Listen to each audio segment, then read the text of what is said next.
Hello students, आपके अपने learning platform लर्नोस्फेयर में आपका स्वागत है। आज मैं फिर लेके आया हूँ आपके लिए क्लास 9 साइंस का chapter 1 matter in our surrounding का पार्ट 3।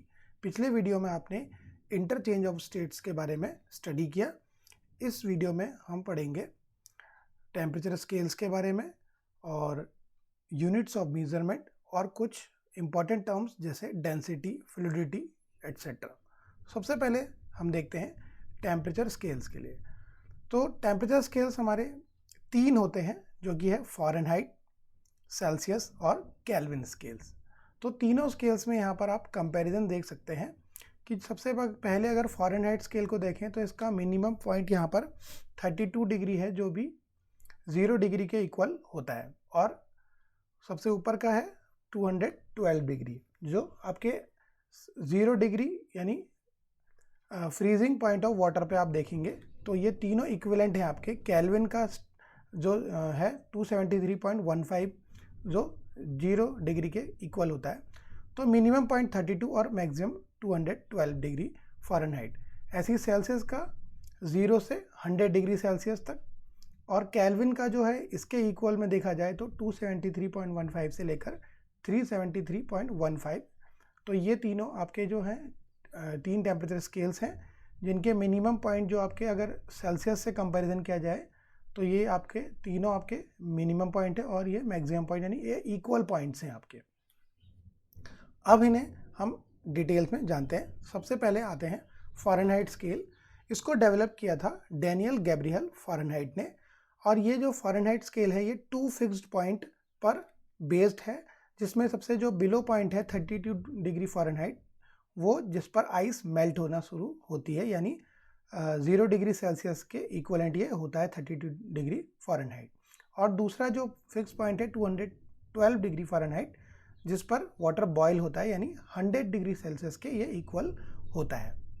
और ये जो फ़ारेनहाइट स्केल है इसको जनरली हम ह्यूमन बॉडी टेम्परेचर को मेज़र करने में यूज़ करते हैं।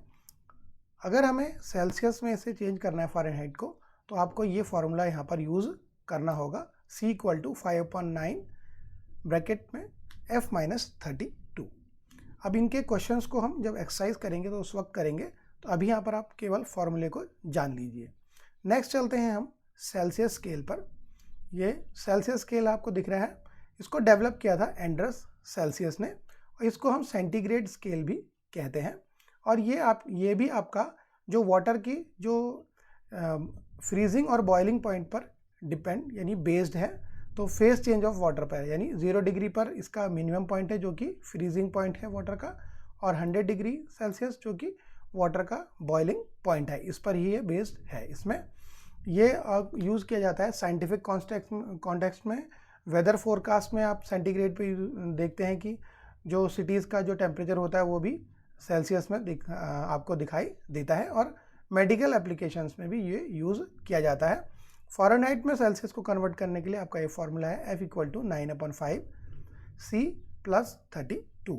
और अगर आपको केल्विन में चेंज करना है तो सेल्सियस में आपको 273.15 आपको जोड़ना पड़ेगा, क्योंकि जो मिनिमम पॉइंट होता है केल्विन का वो 273 होता है। तो इसलिए सेल्सियस से आपको केल्विन में कन्वर्ट करने के लिए 273.15 प्लस करना पड़ता है। नेक्स्ट पे चलेंगे केल्विन स्केल। तो केल्विन स्केल आपका डेवलप किया था लॉर्ड केल्विन ने, और ये आपकी टेम्परेचर की SI यूनिट भी केल्विन ही होती है। आपका जो सबसे मिनिमम टेम्परेचर होता है इसका, जो एब्सोल्यूट 0 टेम्परेचर कहा जाता है, वो एक थियोरेटिकल टेम्परेचर है, यानी उसको अचीव करना बहुत ही इम्पॉसिबल होता है। और ये माना जाता है कि 0 डिग्री केल्विन, 0 केल्विन पे एब्सोल्यूट 0 टेम्परेचर जिसे कहा जाता है, इस पर सभी जो मैटर होते हैं उनके पार्टिकल्स के मोशन रुक जाते हैं, यानी वो मोशन नहीं करते, बिल्कुल काइनेटिक एनर्जी उनकी 0 हो जाती है।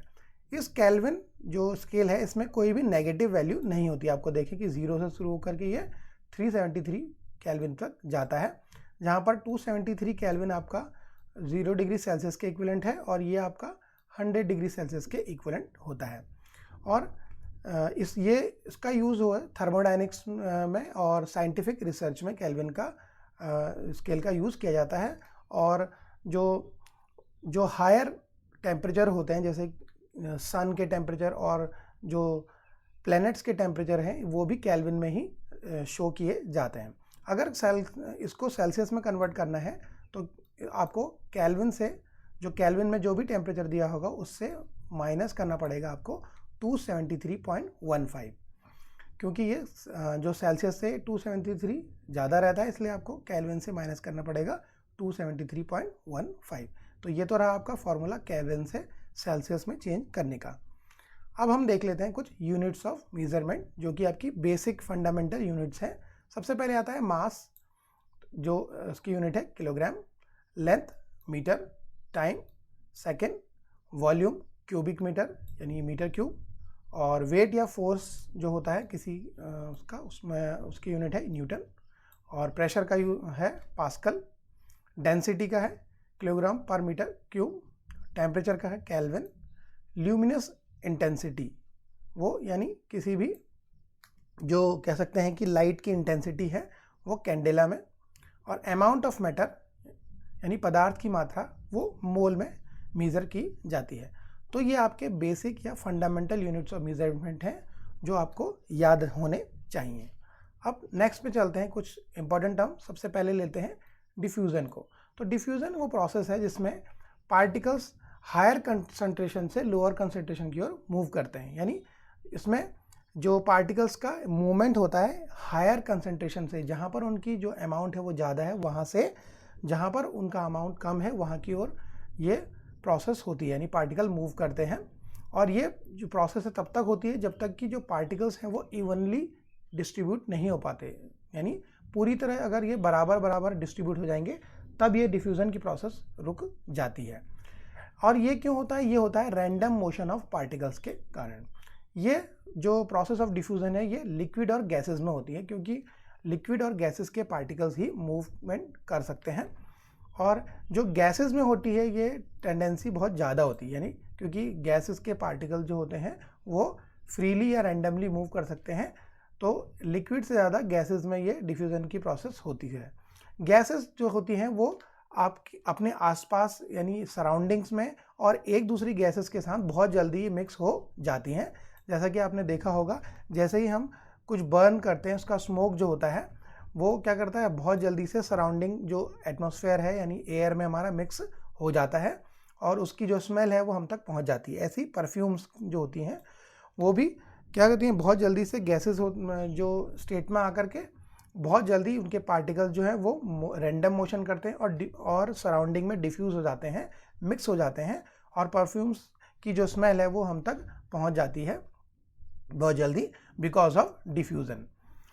लिक्विड पार्टिकल्स उतना जल्दी डिफ्यूज़ नहीं होते हैं गैसेस की तुलना में, लेकिन ये भी डिफ्यूज़न की क्वालिटी रखते हैं। जैसे हम किसी भी इंक की एक जो ड्रॉप अगर इसमें डालें किसी वाटर में तो क्या होगा, ये थोड़ा टाइम लेती है, तो लेकिन ये धीरे धीरे अल्टीमेटली जो इंक की ड्रॉप से पूरी डिफ्यूज़ हो जाती है और जो पूरा वाटर है वो भी कलर्ड कर देती है।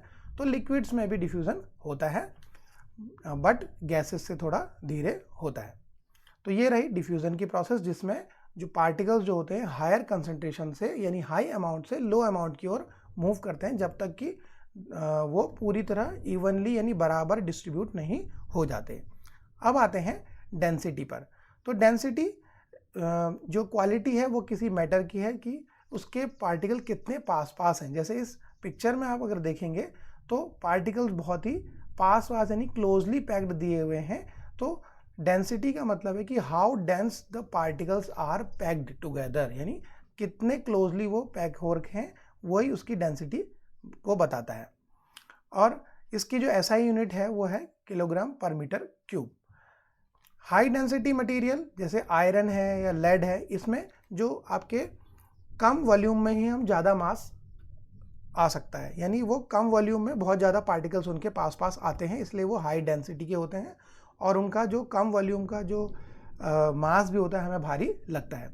डेंसिटी का अगर फॉर्मूला देखें तो होता है मास अपॉन वॉल्यूम, यानी एक पर्टिकुलर वॉल्यूम में कितना मास है। जैसे आप देखिए कि एक ये क्यूब है, इसमें अगर हम देखेंगे सॉलिड के सबसे ज़्यादा पार्टिकल आएंगे, लिक्विड के थोड़े कम आएंगे और गैसेस के बहुत ही कम आएंगे।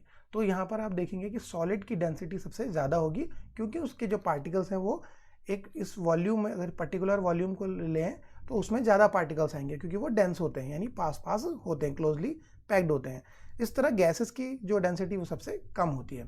लो डेंसिटी मटेरियल जैसे कि फोम या एयर जो होते हैं उसमें लेस मास होता है, यानी कम जो उसी वॉल्यूम में उसके मास कम होगा, क्योंकि उनके पार्टिकल्स उस वॉल्यूम में कम होंगे एज कंपेयर टू आयरन और लेड। अब देखें कि डेंसिटी कैसे इंक्रीज हो सकती है, तो इंक्रीजिंग या डिक्रीज हो सकती है। तो अगर हम टेम्परेचर को इंक्रीज करते हैं तो डेंसिटी हमारी डिक्रीज होती है, क्योंकि जैसे जैसे हम टेम्परेचर को बढ़ाते हैं तो मैटर के जो पार्टिकल्स होते हैं उनकी काइनेटिक एनर्जी बढ़ जाती है और वो एक दूसरे से दूर दूर चले जाते हैं, इसलिए उनके वॉल्यूम जो उसी वॉल्यूम में जो पार्टिकल कम हो जाते हैं, इसलिए जो इंक्रीजिंग टेम्परेचर होता है वो डेंसिटी को डिक्रीज करता है। अब देखें प्रेशर का क्या इफेक्ट होता है। तो जैसे हम प्रेशर डालते हैं किसी भी पार्टिकल ऑफ मैटर पर तो वो डेंसिटी को बढ़ाता है, यानी अगर हम इस वॉल्यूम को क्या करेंगे, प्रेशराइज करेंगे, तो इसमें हम और भी पार्टिकल्स को क्या कर सकते हैं, यहाँ पर डाल सकते हैं। यानी अगर प्रेशर डालें बाहर से तो हम डेंसिटी को बढ़ा सकते हैं, यानी इंक्रीजिंग प्रेशर डेंसिटी को भी इंक्रीज करता है। तो ये रहे आपका डेंसिटी। नेक्स्ट आते हैं कंप्रेसिबिलिटी, यानी किसी भी सब्सटेंस को कंप्रेस हम कितना कर सकते हैं, यानी कितना उस पर प्रेशर डाल सकते हैं, ये उसकी एबिलिटी होती है। यानी ability of a substance to decrease in volume, यानी हम कितना कंप्रेस करके उसकी वॉल्यूम को डिक्रीज कर सकते हैं, यह उसकी कंप्रेसिबिलिटी बताता है। जैसे हम देखें कि जो गैस के मॉलिक्यूल्स होते हैं, वो पार्टिकल्स होते हैं, वो बहुत दूर दूर होते हैं, तो उनको हम क्या कर सकते हैं, कंप्रेस ज़्यादा कर सकते हैं और उनके वॉल्यूम को डिक्रीज कर सकते हैं। सॉलिड के मॉलिक्यूल्स ऑलरेडी इतने पास पास होते हैं कि उन पर अगर हम प्रेशर अप्लाई भी करेंगे तो वो ज़्यादा कंप्रेस नहीं हो पाते। ठीक है, यानी जो कंप्रेसिबिलिटी है ये बताती है कि हम किसी भी मटेरियल के पार्टिकल्स को कितना स्क्वीज, यानी कितना ज़्यादा हम दबा सकते हैं। तो इसमें सॉलिड की कंप्रेसिबिलिटी सबसे कम होती है और गैसेस की कंप्रेसिबिलिटी सबसे ज़्यादा होती है, यानी गैसेस आर हाईली कंप्रेसिबल।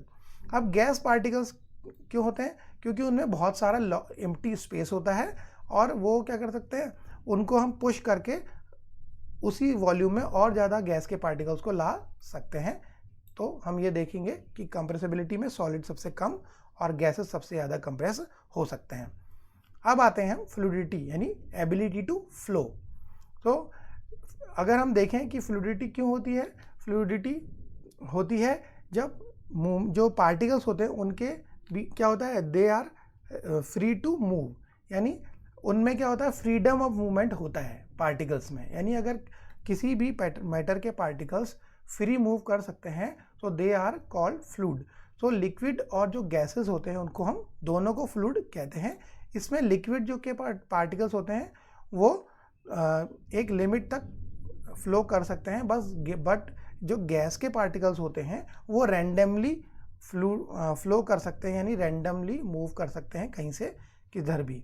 तो लिक्विड के पार्टिकल्स होते हैं वो एक दूसरे के क्या कर सकते हैं, एक दूसरे पर मूव कर सकते हैं, इसीलिए क्या कर सकते हैं, लिक्विड फ्लो कर सकते हैं, यानी लिक्विड में फ्लूइडिटी होती है। जैसे कि आप देखें रिवर और कैनाल्स में पानी फ्लो करता है क्योंकि their particles they can pass each other fluently, so the liquids have a quality to flow.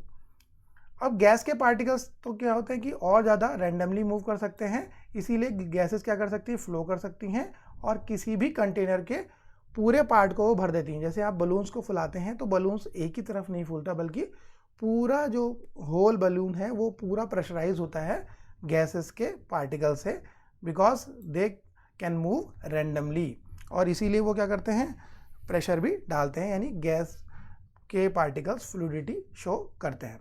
अब देखेंगे कि जो हाई विस्कोसिटी वाले फ्लूइड होते हैं, यानी थिक फ्लूइड, यानी गाढ़े जो फ्लूइड होते हैं, वो क्या करते हैं, उनमें फ्लूइडिटी कम होती है। जैसे कि अगर हम देखें शहद, हनी, और जैसे सॉस वगैरह होते हैं जो बहुत ही गाढ़े होते हैं, थिक होते हैं, उनकी फ्लूइडिटी कम होती है। और लो विस्कोसिटी वाले फ्लूइड, यानी थिन फ्लूइड, जैसे कि हम पानी है, दूध है, यानी वाटर है, और एयर अगर गैसेस में भी देखें तो जो लो विस्कोसिटी वाले थिन फ्लूइड होते हैं उनकी फ्लूइडिटी ज़्यादा होती है, वो आसानी से फ्लो कर सकते हैं, जैसे वाटर। तो ये आपने देखा फ्लूइडिटी की प्रॉपर्टी यानी एबिलिटी टू फ्लो। तो अगर आपको ये वीडियो अच्छा लगा हो, कंटेंट पसंद आया हो तो इसे लाइक करिए और हमारे चैनल को सब्सक्राइब करें। ज़्यादा से ज़्यादा अपने दोस्तों और क्लासमेट्स के बीच में शेयर करें। थैंक यू, धन्यवाद।